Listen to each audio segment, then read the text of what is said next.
They're not good enough to start. They're not even good enough to play. But they do talk a good game.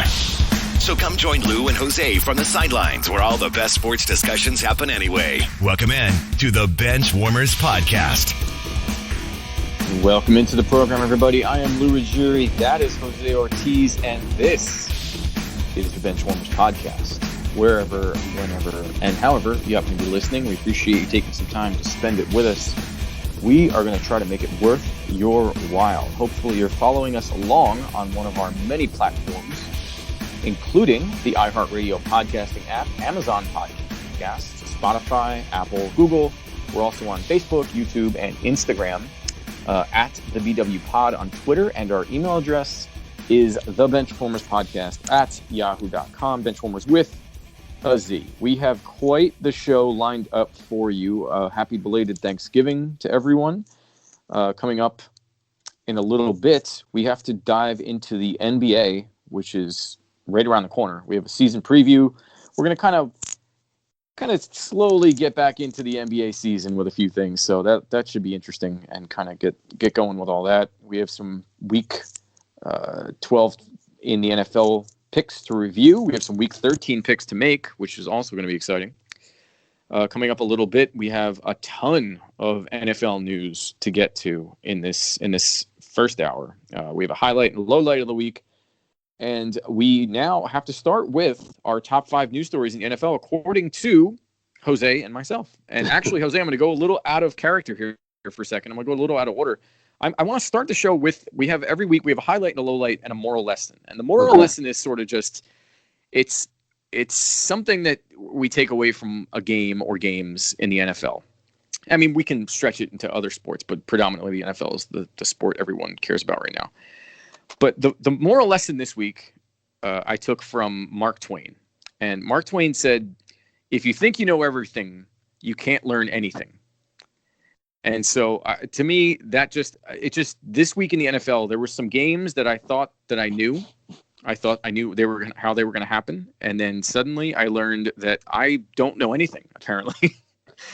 And so that is for Mr. Mark Twain summed it up very nicely. So let me use some empirical evidence to support that claim right now. Our top story, the Titans just obliterated the Colts, 45-26. They're the division lead right now. There was not really close. And Derrick Henry just showing that he's unstoppable. I mean, he's like the juggernaut out there. And it doesn't look fair. But yeah, the Colts are now 7-4. Titans are 8-3. And the Titans look like they're riding Derrick Henry's shoulders right into the playoffs. It was a really impressive performance by Derrick Henry. I just don't know how you tackle him on the first hit. You know, if you're the first guy in there and he gets ahead of steam, unless you can get to him behind the line of scrimmage, I just don't know really what you're supposed to do against him. And I think it gets worse as it gets colder outside. And he just, I've been trying to come up with a nickname for him: the abominable snowman, Bigfoot. I mean, he's just incredible.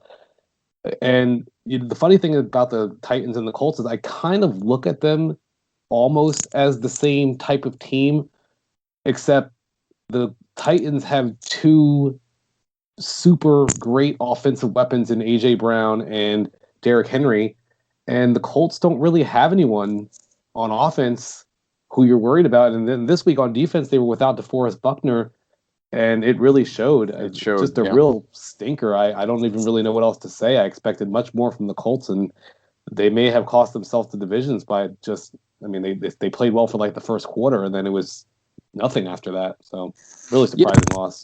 Derrick Henry is just, I mean, I feel like if I was an average 6 foot, 190 pound cornerback and Derrick Henry's coming off the edge towards me, I mean, dive at his feet. Like, what else can you do? It's like trying to tackle a rhinoceros. And yeah. I don't know. And I was thinking about this earlier, and I don't want to get too far off topic because we have a few more things to get to, but Derrick Henry might be the catalyst for the return of the running game, because, and we talked a little about this off the air, but Derrick Henry, I understand, is a special player, but I feel like teams and the NFL, it's a copycat league, and we're seeing Derrick Henry just abuse people, and it's a great running game. Running game travels. You can play if you have a strong running game, you can play that in September. You can play it outdoors in January, and it travels well. And so I'm wondering if maybe teams start to get away from, all the pass catching running backs that we've been seeing kind of flourish and get back to a more traditional, 3 down, hand it off, bell cow back, and get back to basics, more or less. Well, I've been questioning whether college running backs are really built that way anymore, because it just feels like these, you look at bell cow backs, they're just getting injured, whether it's Joe Mixon or Christian McCaffrey or, fill in the blanks this season.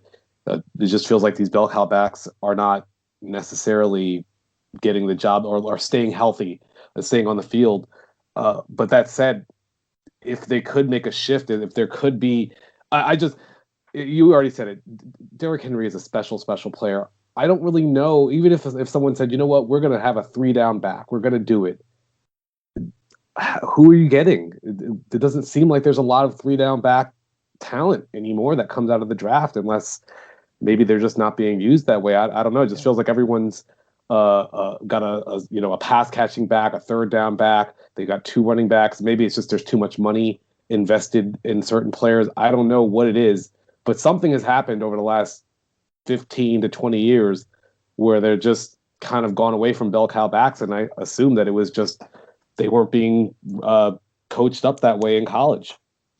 Yeah, those guys still exist of Derrick Henry's size, but they're usually just edge rushers at this point. Yeah, they're linebackers. Or linebackers, yeah, exactly.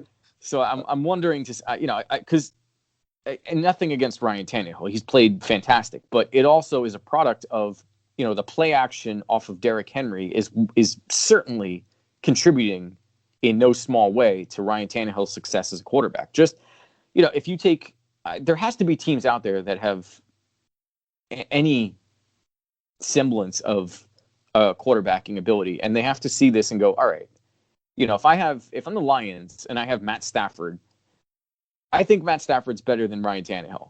The stats don't really bear that out this season or last season, but overall, I think most people would agree that Matt Stafford is probably a more talented quarterback than Ryan Tannehill. Certainly all time. But, yeah, you look at Ryan Tannehill's success, and he's, it has to be predicated in some fashion to being able to have that threat in the backfield that Matt Stafford really has never had. So it's also about, like, in fairness, I can't remember the last time the Lions had a good defense. I might be overstating that, but True. I just don't really recall them having a good defense, and that's really what allows Derrick Henry to get going. If they go against a team that all of a sudden they're up down 21-0, then Derrick Henry's skill set you find him on the bench, he's on the sideline, and he's not effective. The way you maximize Derrick Henry is by having a strong defense that either keeps you in the lead or keeps the game close, where you can continue to go to him. And unfortunately, the Lions not only have not had a running back of that quality, they haven't had a good defense, so they're always forced to air it out. I will say this about just, this is the last thing I'll say about just getting that type of quarterback, or that type of running back. I think if you're a team that maybe you're drafting in that 5 to 11 or 5 to 12 spot, and instead of reaching on a quarterback just because he's a quarterback, maybe you go draft an offensive lineman, a stud offensive lineman, to make sure you're just shore up your running game, or maybe you draft that stud running back to kind of give you another chance, because elite quarterback play is running the league right now, and there's only a few elite quarterbacks. So if they're getting an elite running game might be the only way to counter it. Yep. And granted, you're right. Derrick Henry listed at 6'3", 247. So there's few and far between, and that's the under. I don't want to get into it too much. He's faster than he looks. He was clocked at a 4.540, and I think that might actually be slow for what it looks like on the field. I don't know if it's maybe everybody else is just slowing down because they don't want to catch him, because they don't want to have to tackle him, but he's just a special player. And that actually leads us to our stat of the week. Stat of the week this week it's not an official stat yet, but it's a theoretical stat, and it seems pretty likely. And so the stat is with 1,257 rushing yards thus far in the season for Derrick Henry, he is on his way to becoming the rushing yards leader for the second year consecutively. And that has not happened for quite a number of years. And do you remember, who do you think the last person was that won back-to-back rushing titles in the NFL? Well, I'm going to have to guess, just because if I remember him being how dominant he was for like a long stretch, I'm going to have to say LaDainian Tomlinson. LaDainian Tomlinson is correct. Yeah, he was so dominant for like a 5-year stretch where he was unquestionably, maybe from like 2004 to 2009, unquestionably the best running back in the game. So, I would have thought Adrian Peterson, honestly, but I guess he just missed out. He never had like back-to-back rushing titles. He had that ACL tear or whatever. So he had the injury kind of right in the middle of his prime, so that doesn't help. Yeah, so that's Derrick Henry. That's our number one story of the week. Second story in our top 5 news stories in the NFL. The Chiefs improved to 10-1, and they edged out the Bucs 27-24, and it just didn't ever really feel like it was a 3-point game. I don't even know what to say about this game. Tyreek Hill had a career game for wide receiver in the first quarter. He had 200 yards receiving in the first quarter. Patrick Mahomes ended up with, I think he had 400 yards in the first half. I mean, it's mind-bending numbers. I mean, it's like video game. It's like playing Madden. Tyreek Hill finished with 13 receptions for 269 yards and 3 touchdowns. That's ridiculous.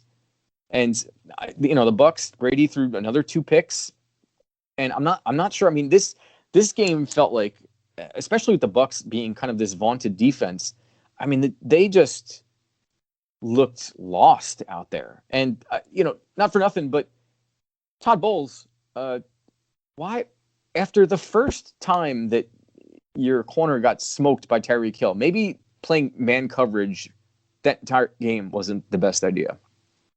So I'm going to give Todd Bowles a pass here because we're talking about Patrick Mahomes. If you go zone coverage, he's going to rip you apart there too. He's going to find the pockets. He's going to find the holes. What it boils down to is they didn't have anyone who could cover Tyreek Hill or who could get to Patrick Mahomes before he could throw it to Tyreek Hill. That's because what else are you going to do? If you watch those plays, there was no one who could guard him. Maybe you drop a safety back and you put double coverage, but then now that safety's not guarding Travis Kelce.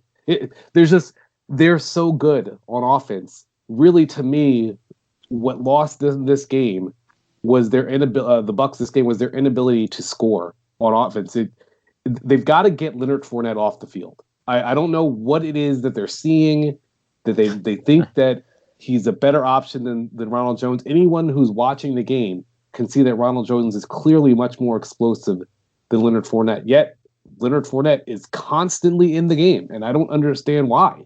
And then Brady, threw 2 picks, 7 in his last 4 games.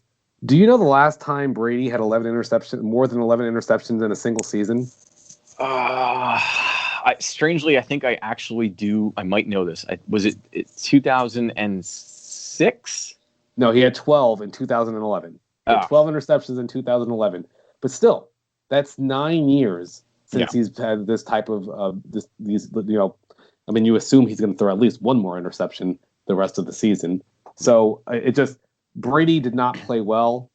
And if you're going to beat the Chiefs, you need your offense. You can't leave points on the field. You can't turn the ball over. You really have to play a perfect game on offense. And the Bucs didn't do that. Yeah, that's true. And Brady, the thing with the Bucs, I mean, there's a lot to say about the Bucs. And Brady, first of all, Brady needs a James White on that team. He needs a check down. And I thought that, Le'Veon Bell, ironically, who is on the Chiefs now, would have been the perfect complement to Brady with that was Brady's running game in New England. It's just a little check down, let them go and swing pass, whatever. And it just, Brady's so his career has been predicated on basically being this like surgical, precision, timing based offensive player. And now in this Bruce Arians offense, it feels like you're giving, the only tools you're giving the surgeon is a hammer and a sledgehammer. And it's just like, what are you supposed to do? And I get it. I was thinking a lot about this, Bruce Arians' whole thing, no risk it, no biscuit. We've heard 1,000 times this season. I have a better one for you. How about no run game, no fun game, Bruce? Well, okay. Honestly, beyond that, their play calling is really not very imaginative. Like, if you just look at their shift, off, there's they don't no do motion. anything. There's no motion. There's no, and I think that, Tony Romo was saying it during the game, is that, Brady's has to figure out all of the entire defense post snap.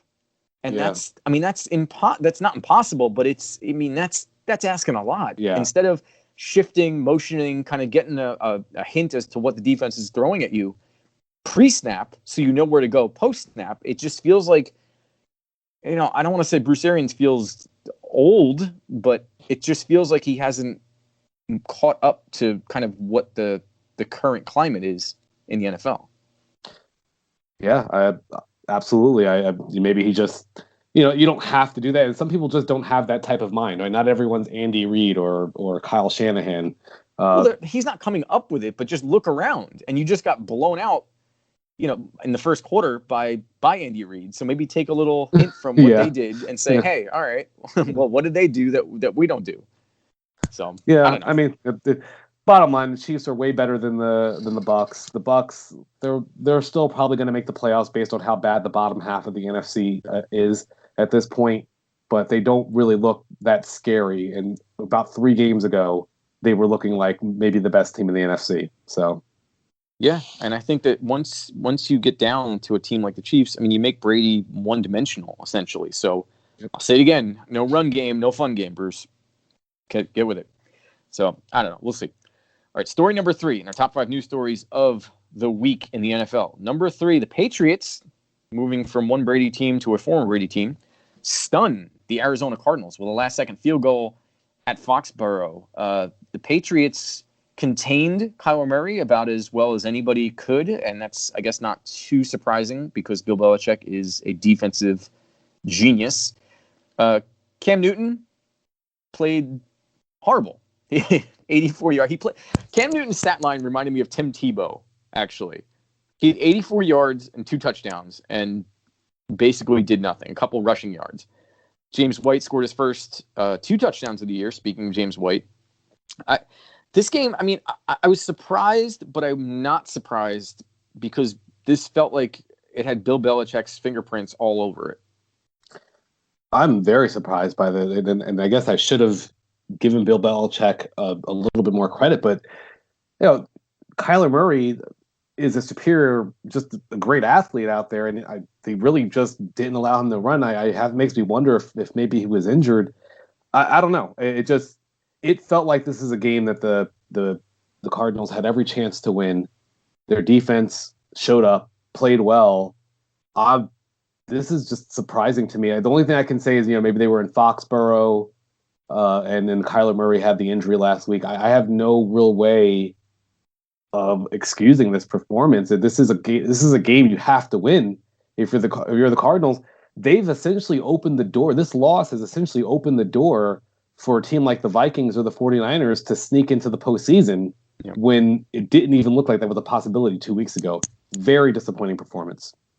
Yeah, and the Patriots, I mean, they take away your best option, which I guess, I mean, DeAndre Hopkins was basically shut down by Stephon Gilmore. Yeah. 5 receptions, 55 yards, no touchdown. So I guess once you take him out of the equation, the next player you need to stop is Kyler Murray, and they figured it out. They kept him basically in the pocket, and that's all you can ask. They didn't rush a lot of people. They sort of felt like he was just contained, almost like the Eagles used to do against Michael Vick back in the day when they beat him in the NFC Championship. They just kind of play that wide spread out kind of defensive line and just keep him immobilized for the most part.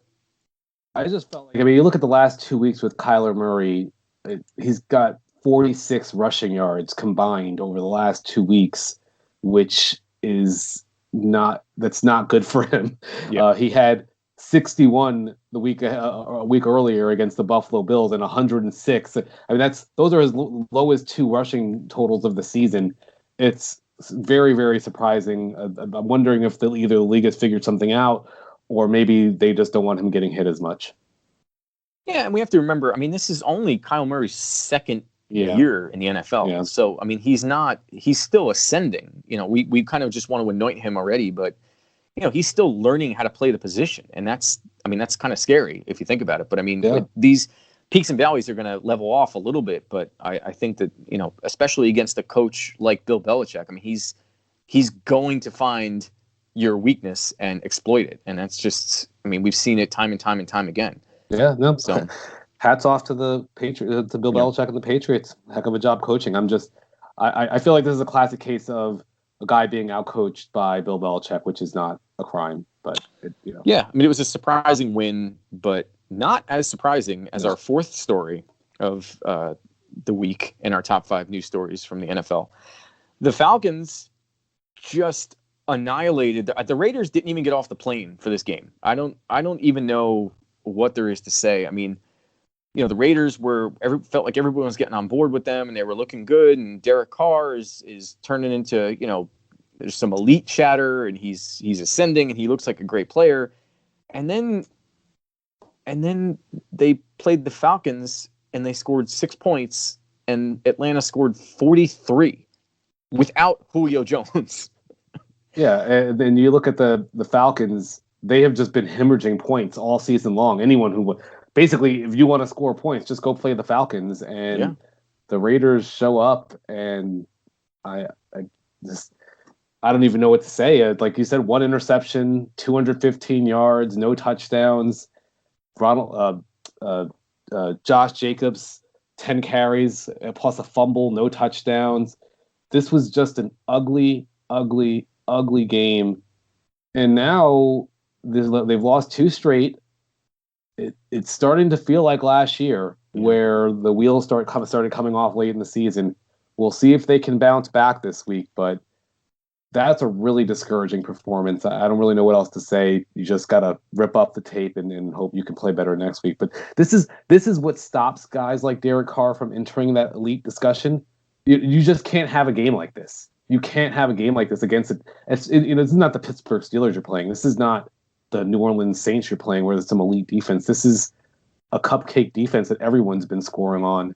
And for you to only be able to put up 6 points, it's just embarrassing. Yeah, and I think that you're right. I think this is just one of those, you burn the tape and you just never talk about it again if you're the Raiders. I think that if I'm John Gruden, you just, all right, guys, well, we don't need to say anything. Just this is going into the ether of nothingness. And we don't want to let the defense off the hook too. You can't give up 43. I guess they were the pick 6, so you can't give up 37 points to the Falcons without Julio Jones. Yeah, that's and I think Todd Gurley did what Todd Gurley was. And without Todd Gurley, you're absolutely right. Yes. So yeah, I don't know. Raiders. Very, very. They may have played themselves out of the postseason right now because the AFC. Those top spots are looking pretty locked in, so there's not a lot of room at the bottom. Yeah, and maybe, I mean, they have done a lot of traveling, so maybe maybe they were just really jet lagged or something, but it was not pretty. And speaking of not pretty, our 5th story is sort of all encompassing, our top 5 news stories of the NFL week that was. COVID is our top 5 news story, and it's shown up in all sorts of ways.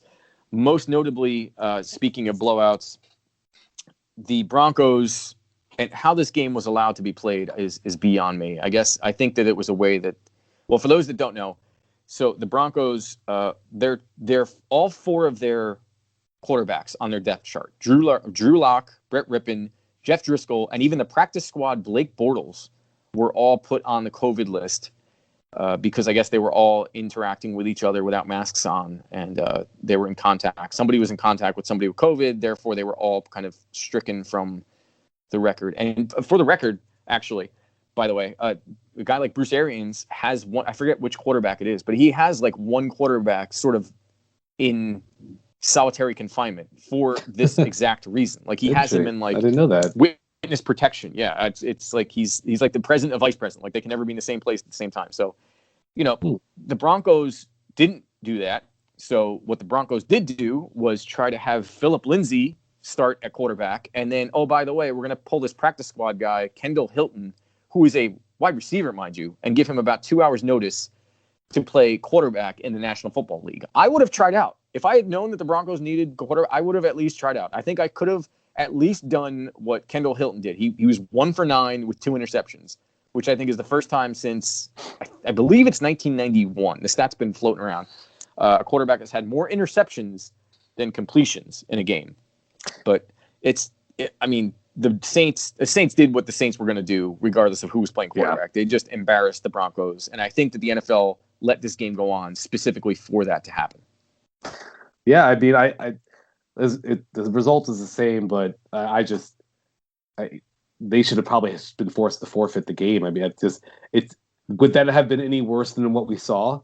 Just a forfeit? Exactly. Yeah, like they should have just forfeited the game and just moved on. I don't want to pound too hard on the practice god quarterback who Kendall Hilton. He did his best. Yeah, he did a good job, but I mean not a good job, but he did okay. I guess no, he did terrible, but still, it's it's professional football. Exactly. You're not just going to wake up one day. Hey, by the way, you're playing a quarterback today. What? I'm playing quarterback. Okay. Yeah, I mean, if you put Drew Lock at starting free safety, I don't think he's going to do much better. It's just no.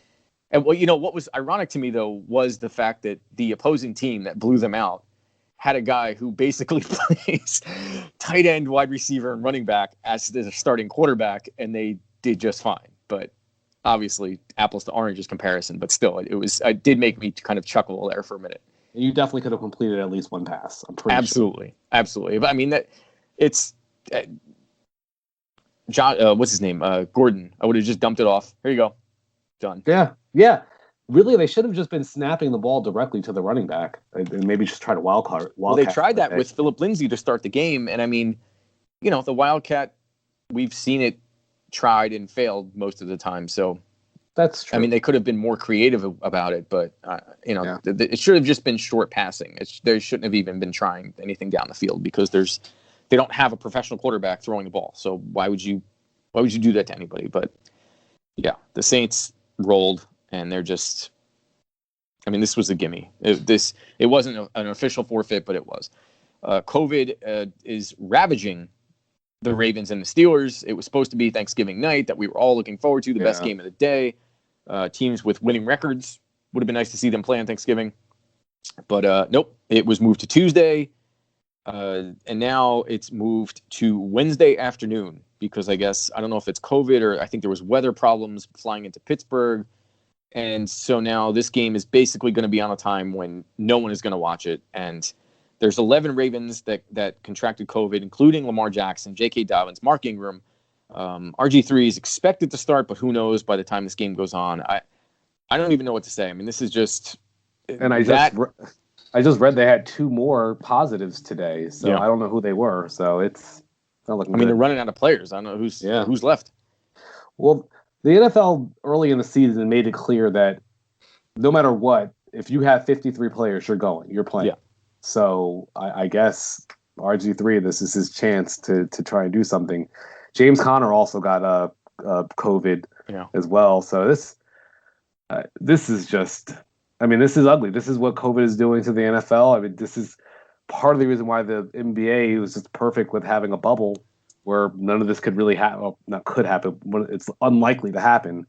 So I just, it sucks the game's on a Wednesday. I'll probably still end up watching, but it's. Yeah. And lastly, with COVID, I mean, the 49ers are homeless for the next 2 weeks because for some reason, Los Angeles County banned contact sports,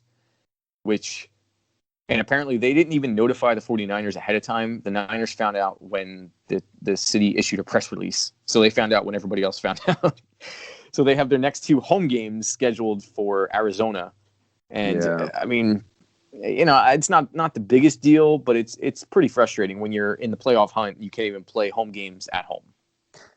Yeah, it's really disappointing. I don't want to question the reasoning behind the ban. It seems like when they made the ban, they didn't realize that the 49ers would be like they forgot about the 49ers. Like, oh, we're just banning high school football. Well, that's what it from felt happening. like. Yeah. And then they were like, oh, that's right. Oh, we the have 49ers play tackle football oh, too. Jeez. It just feels like it was an afterthought, and then it was kind of too late to reverse course. It's really unfortunate that this is the COVID world we're living in now. Yeah. So those are our top 5 news stories in the NFL for this week. We're going to take a break, and coming up, we have more NFL news. There's a lot happened over this Thanksgiving weekend, so we're going to get to that. We have our highlight and lowlight of the week, and then we have a bit more coming up in the second hour, NBA preview, and we have to look ahead to Week 13 already. So stick around for that and a little bit more after this. You can reduce your risk of COVID-19 by cleaning and disinfecting frequently touched items and surfaces every day.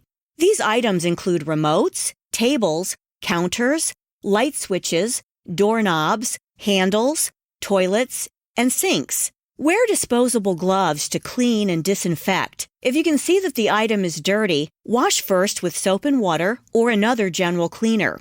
Then use a household disinfectant to kill germs. Follow manufacturer's instructions for application and proper ventilation to safely use the product. For phones or other electronics, follow the manufacturer's instructions for cleaning and disinfecting. If no instructions, use alcohol-based wipes or sprays containing at least 70% alcohol. Dry surface thoroughly. For more tips, visit cdc.gov. Welcome back to the Benchwarmers podcast, where being all talk is actually a good thing. Now, back to the action. Or talk, I guess.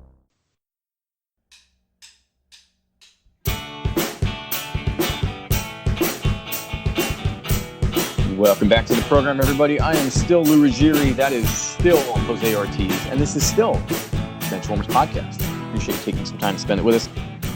Big NBA preview coming up in the next hour, so stick around for that. We have to look ahead to Week 13 and go over our Week 12 picks. We had our Put Your Money Where Your Mouth Is money sports bet, and we'll see how we did there and if we made any money or we lost it.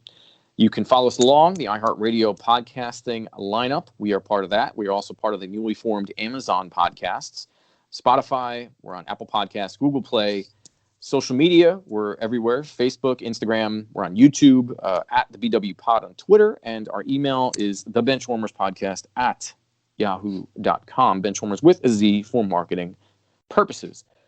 Quick little revision. I was calling the Broncos quarterback Kendall Hilton because that's how I was reading it, because I am apparently dumb and can't read. It is Kendall Hinton. So my apologies, Kendall.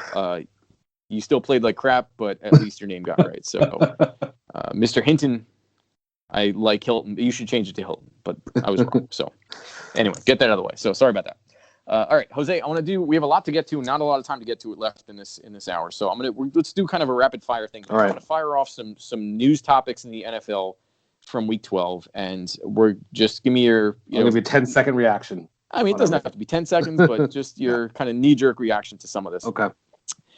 All right, top news stories outside of our top 5. So the post top 5 news stories that were coming out of the Thanksgiving Day or Thanksgiving weekend in the NFL. First and foremost, Matt Patricia and Bob Quinn both fired following the embarrassing blowout by the Texans. It seems like this is a happy day for a lot of Detroit players and fans. Yeah, I've never seen so many players come out and just roasting a coach after he got fired. Apparently, he was not very well liked. It's well-deserved, though. 13-29-1 in his 3 years, or not even 3 years, with the Lions. My advice to the Detroit Lions, trade Matthew Stafford, trade Kenny Golladay, get your picks, rebuild. Yeah, and you remember, I mean, Matt Patricia, that's why they ended up getting rid of Darius Slay, was because he was feuding with Matt Patricia, and that's actually what then led Matt Patricia to draft Jeff Okudah, because they had to replace Darius Slay instead of going for maybe like a Tua or something like that. He was trying to basically save his own tail, which, I mean, I guess I don't blame him, but you know, one thing that was interesting with Matt Patricia with the Lions is like he was supposed to be this genius defensive minded coach, you know, rocket scientist or whatever he was. And their defense was terrible. Like, I give you a pass on the offense if you're a defensive guy, but the defense wasn't even good. So he just, all around, another failure in the Belichick tree, another bad apple. But yeah. Hopefully they can move on from here. I do agree. I think it's time Matt Stafford gets a change of scenery. I think he'll flourish and do really well somewhere else. Yep. But it's not in the Lions. All right. Absolutely. Daniel Jones injured his hamstring in the third quarter this week against the Bengals, and so we got to see Colt McCoy make a cameo, and he'll be starting next week, I believe, for the Giants, and then possibly after that. We're not really sure up to this point. There's no new breaking news with that, but how do you feel about Daniel Jones getting injured against the Bengals? I mean, I don't, no disrespect to Daniel Jones. I'm not sure if there's much of a drop off from him to Colt McCoy. It's just Daniel Jones is not a good quarterback. He hasn't looked good this season. Maybe just to get a better draft pick and maybe to draft his replacement or something like that, because I don't think Daniel Jones is the answer long term. I have never been impressed with him. I feel like he's getting better, but yeah, I think his ceiling is very limited. And I will say, though, that his athleticism sets him apart from Colt McCoy. So he is fast. He does, but obviously injuring your hamstring, that's going to probably limit that for the rest of the season. So taking away that aspect of it might not be good long term either. Speaking of injuries, Josh Jacobs sprained ankle. Big problem, big worry, little worry. I think it's a big problem. He's basically. I think that's what, if you look at, they got blown out this past week, and Josh Jacobs didn't do anything. When they win, it's because Josh Jacobs plays well. So it just feels like if they're not going to, very similar to the Titans, if they don't have a good running game, they don't really have a great chance to win. So I think it's a pretty big deal. I don't think it's a crazy big deal, but I think that, was it Devontae Booker? I mean, he looks pretty good. He's not, obviously Josh Jacobs is special, but I mean, Devontae Booker looks like he could probably handle fill-in duty for a little while and kind of keep the ship steadied a little bit. But we'll see. Hopefully it's not too bad of an ankle sprain. Jaguars fire GM Dave Caldwell after his 10th consecutive loss this season. He only had one winning season since 2013 and has had double-digit losses for 3 years straight. Yeah, it was time. Obviously, I'm going to give the Jaguars credit for. Listen, you give the guy 7 years. 7 years to get it done. And I always say this, one of the things you will hear me say all the time, you have to give a coach, you have to give a GM a chance. And they gave him a chance, and he really didn't get the job done. He had that 1 year where they went to the AFC Championship game, and then the team basically proceeded to fall apart after that. So, it's time for them to move on. Unfortunately, they don't really have a lot of assets to trade at this point. So just have to hope they make a draft picks in the next few years. Yeah, I don't really know what to say, because I feel like the Jaguars did. I mean, they had some success. They made it to an AFC Championship game, and they made it there with Blake Bortles, of all people, playing quarterback. But I think after that, it was obvious that it kind of went downhill. They re-signed him, and they shouldn't have done that. And then there was just this, bloodletting of talent where everyone just kind of jettisoned from the team, whether it was of their own volition or of the team's. Jalen Ramsey left, Calais Campbell left. Who else? Blake Bortles obviously left. I mean, they just... Yannick Ngakoue got traded. Ngakoue, yep. He went to the Vikings, and then I think the Vikings got rid of him somewhere else. Forget. No, to the Ravens. I think they traded him to the Ravens. Yeah, that's right. And it's just, I think Miles Jack is the only one left from that stellar defense. What's his name? Running back on the Tampa. Leonard Fournette. I couldn't. I was like... The one thing this just proves to me is that in today's NFL, elite defenses don't last. Elite offenses do, right? So you can have an elite defense for a year, and the next season, if you don't have a good offense, it's not likely that you're going to have the same success. We've seen that with the Chicago Bears over the last couple of years, where they had that one good year, backed by the defense. And then the next year, the offense if the offense doesn't take a step forward, you're just not going to maintain that level of defense from year to year. And I think we saw that with it. You have to have a competent quarterback. And obviously, Blake Bortles was not that. No, seeing as how he's on the practice squad of the Denver Broncos. Yeah, he's the fourth string quarterback for the Denver Broncos. Wow. Yeah, that's bad. Last one, little honorary mention here. It's not the NFL, but it is college football. I don't know if you saw this or not. Vanderbilt had the first ever female player. They had a kicker, Sarah Fuller, actually kicked against Georgia. First female ever in college football. So good job for her. I thought that was pretty interesting. I didn't really. Yeah, nice milestone. Yeah, great. Yeah, that's fantastic. I didn't even. It just kind of came out of nowhere. I was like, oh, this is happening. Yeah. And then, it was great. We'll probably see more and follow in her footsteps, I would imagine. All right, so that brings us to the end of the news segment. I do want to touch on our highlight and lowlight of the week. Mine is somewhat obvious. It has to be Tyreek Hill basically having the best single quarter in receiving history, just obliterating the Bucs defense and just making a strong case for being the best receiver in the NFL. Is my highlight. Yeah, I mean, I was expecting Flipper Anderson's record of 335 receiving yards to be broken. I thought they should have went for it, honestly.